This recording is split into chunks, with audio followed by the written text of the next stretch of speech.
She's holding a photograph from her granddaughter's wedding. She isn't looking at the dress. She isn't looking at her hair. Her eyes go straight to one place, and they stay there. Then she puts the photo away and decides, quietly, from now on, turtlenecks. Only turtlenecks. Now look at that photograph the way a stranger would. 3 horizontal lines cut straight across her neck. Not one of them is her skin. It isn't her neck that's quietly aging her, it's the 3 lines she put on that morning. And every morning, a column cut into 3 pieces reads shorter and heavier than a column left whole. Same woman, same neck, same afternoon. So that's what today is. 3 things quietly aging your neck, and the beautiful fix for each one. 2 of them cost you nothing. I'm so glad you're here. Come sit with me for a few minutes. Here's the part almost nobody says out loud. A stranger's gaze doesn't read your neck as skin. It reads it as a column, chin down to that little hollow between your collarbones. Cut that column anywhere, and it stops there. Before we go further, there are no rules in this video. Your neck doesn't owe anybody an explanation, and these are simply 3 switches you can flip whenever you feel like it. One promise about what you're going to see. Every pair of pictures today is the same woman, the same light, the same lipstick, the same smile. Only one thing changes. And she has what one viewer beautifully called a real problem neck. Because a tip that only works on a 30-year-old's neck isn't a tip. A woman who works in a high-end shop in Ontario said her customers will no longer buy a V-neck sweater because they do not want to show their aging necks. Another wrote, "I lost weight and my neck looks horrible." And one more, at 83, gave me the phrase I keep turning over, her aged décolletage. 3 lines. One is in your wardrobe, one is in your jewelry box, and the third one you bought on purpose, to help. We'll take them in order, and the first one is the one you're wearing right now. You've probably been told the answer is a higher neckline. Cover it, and the problem goes away. It's the most reasonable sounding advice in the world. And it's backwards.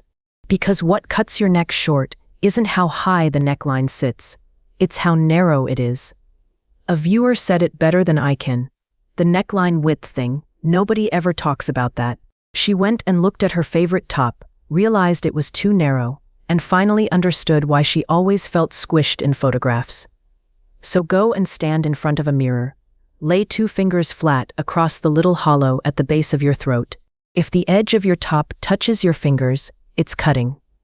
If you can still see open skin below them, your column is whole. That's the whole test.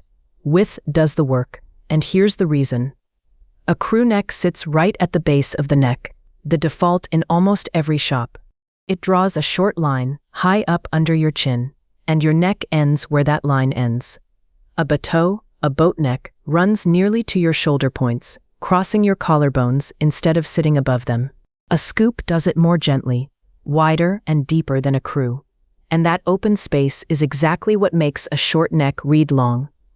Now the column runs all the way out to your shoulders. If you watched the apple shape video, you already know a horizontal line across your body makes you read wider. On the neck, it does something different. It makes you read shorter. That strip of open skin has a name in my house, the collarbone window. One viewer put it in 5 words. I love when my collarbone shows. That isn't vanity. That's her own eye reading a longer column and preferring it. And if nearly every top you own does the cutting, that isn't your taste failing you. Another viewer said it flatly. Most of them think that crew neck is the perfect neckline for everyone. The industry chose the default. You didn't. Which brings me to the honest part. I'm not going to hand you a list of 5 perfect necklines, because the women in my comments cannot agree, and every one of them is right. One says a V-neck is the most flattering thing she owns. Another hates them. It draws my face downward. One loves a boat neck for her rounded shoulders. Another says a boat neck makes her feel like she's choking. A third says they're simply cold on the neck. So the test beats the list. Broad shoulders, wider and lower, never deeper. A fuller bust, width, not depth. very slim, with the bones showing. A soft scoop reads gentler than a hard straight edge, and one woman solved it herself. I wear all my V-styles back to front. When you shop, the words matter more than the label. Search bateau neckline, or boat neck knit, or wide scoop tee. Bateau is the one that gets you the true wide line. One for the everyday layer, one knit you'll wear weekly, one you'd happily be photographed in. Before, the line stops under her chin. After, nothing has changed but the top, and her neck reads shoulder to shoulder. Now, the window is open, and there's one small thing that can quietly close it again, sitting in your jewelry box. Remember the window we just opened? This is the thing that closes it again. A viewer described the mechanism perfectly without meaning to. I let my jewelry do the work. She was talking about softening a crew neck. She'd worked it out before I did, because a pendant is a spotlight. Wherever it stops, that's where a stranger's attention goes. Not where you'd prefer it to go. Not where the outfit is at its best. Where the chain tells them to look. And most of the chains we own were bought decades ago, when the answer to everything was 16 inches. Put yours on and touch the spot where the pendant rests. One finger. That is the exact place you have been sending everybody's attention. Every day, for years, without ever deciding to. So here are the real numbers, and they're standard across the trade. 14 inches, a collar, sits tight around the base of the neck. 16, a choker, lands at your collarbone, or just above it. 18, a princess, lands at the collarbone, or just below. 20 to 24 is a matinee, and it falls above the bust. 28 and beyond is opera, and it drops right down the front. Now read that list again with the column in mind. Fourns, 16 and 18 land inside the exact stretch of neck you were hoping nobody would study. They put the spotlight there. 20 to 24 moves it off the column completely. The fix is two small decisions. Drop to 20 or 24. And choose a pendant that's taller than it is wide. Those two together turn a necklace from a ring that goes around you into a line that goes down you. The jawline plays by an entirely different rule, and I gave that one its own video with the earrings. Today we stay below the chin. A few adjustments, fuller bust, 20, not 24, or the chain finds the curve and stops being a straight line. Very slim through the chest. 24 hangs beautifully. Glasses on a chain? That's a second horizontal you'd forgotten. Lengthen it or tuck it. And if you don't wear necklaces at all, skip this one. Nothing here to fix. Before you buy anything, look at what you already own. Most chains have an extender at the clasp, and 2 extra inches is often the whole change. If you do want to shop, matinee necklace 20-inch, 24-inch pendant chain, long vertical pendant, before, 16 inches, and her throat is where you stop. After, 22, and your gaze travels straight past it. Same woman, same light, same jewelry box. And the third line? That one came into the house wanting to help. You're allowed to take a breath here, because this next part isn't a tip. A woman wrote to me about the 80s, and about her hair. Enormous hair, she said. That giant hair would draw all the attention away from every trouble spot on the body. She isn't being nostalgic. She's describing the entire principle of this video, and she worked it out 40 years before I did. Covering announces, directing wins. Compare her to the woman who bought a high ruffled collar because it looked expensive, and then saw the photographs. Her words, I looked like I was hiding behind curtains.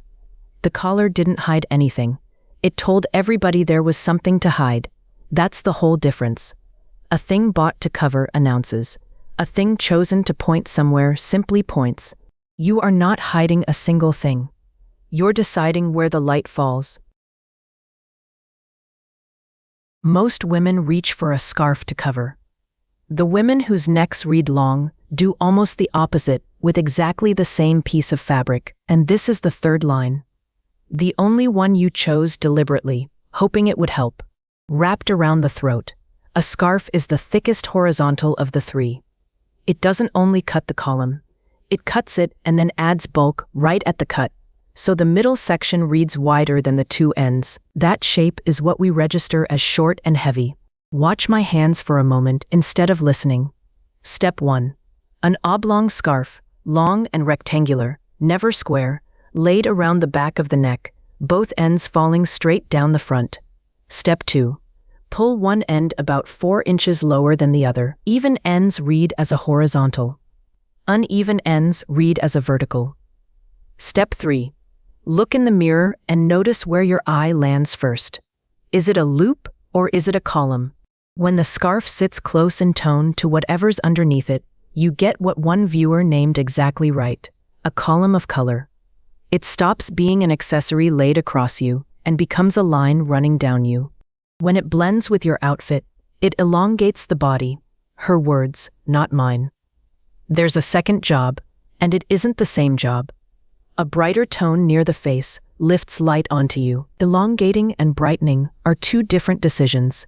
Choose the one you need that morning. Trying for both at once usually delivers neither. Which explains a garment a great many of you have written to me about. A cowl neckline is fabric deliberately gathered into folds that rest around the collarbones. It is built as a band. 2 women described it independently, and neither was gentle. I find cowl necks very aging, drags everything down. And she looked like she'd pinned dish towels over her shoulders. A square scarf knotted at the throat is that same band. Oh, I'm not taking it off you. Wear it if you love it. You simply know now what it's doing. And someone always asks about cold climates. Wrap it when you're cold. Drop it to a column when the camera comes out. Nobody is asking you to be chilly for the sake of geometry. A short neck wants a narrow scarf in a light fabric. Bulk is the enemy, not length. Broad shoulders, keep both ends inside the shoulder line. And if every scarf you own is square, fold one corner to corner into a long strip. It drapes like an oblong, and it costs nothing. Shopping words, in order of usefulness: silk twill oblong scarf, long rectangular scarf, skinny scarf. Oblong is the word doing the work. It's what stops a search handing you squares. One light one for warm months. One wool blend for cold. One you'd wear somewhere that matters. Before, wrapped, and the column is 3 pieces with the thick one in the middle. After, dropped, uneven, and it's one line from chin to waist. Same scarf, same woman, same morning. That's 3 lines named. And there's a 4th thing. The only one today you can't buy. There's one detail nobody thinks to check, and it isn't in your wardrobe at all. It's in your hand.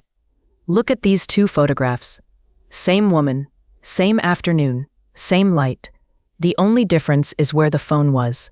In the first, it's down at chest height and the camera is looking up at her, which folds the column inside the frame. In the second, it's at eye level. The column simply extends. Nothing about her changed between those 2 pictures. Not one thing. What changed is what the camera was given to see. And it isn't only phones. It's every screen you look down into. The tablet on your lap, the book, the crossword. None of that matters for how you look on an ordinary day. It matters in the 2 seconds somebody points a camera at you. And those are the 2 seconds that end up in a frame on a shelf. A viewer gave me the practical version, and it's 2 sentences long. Hold your phone up, rather than looking down at it, and put your laptop on a riser so the screen comes to you. That's the whole tip. Nothing to buy, and it works on the first try. Start with 1 photograph. Next time a camera comes out, take half a second and lift it to your own eye line first. That's the 4th thing. Free, exactly as promised. 3 switches, and not one of them asks anything of your body. Width, not height. Let the collarbones show. Length, not sparkle. Send the chain past the column instead of onto it. And a scarf that runs down you instead of around you. Go back to the photograph from the wedding. Same dress, same hair, same light through the same window. Cross out the first line. The neckline sat too narrow. Cross out the second. The chain stopped at her throat. Cross out the third. The scarf went around instead of down. What's left is a woman who looks exactly like herself. She didn't need a different neck. She needed a different Tuesday morning. So here's the honest arithmetic. 2 of those 3 cost nothing. The third costs 1 search word. And every one of them works the first time you try it. Tomorrow morning, before breakfast. It was never the neck. It never is. And if you love a turtleneck, wear the turtleneck. Now you're wearing it because you chose it, not because you thought you had to. One thing in the comments, and it's the only thing I want to know. Which of the 3 lines is in your wardrobe right now?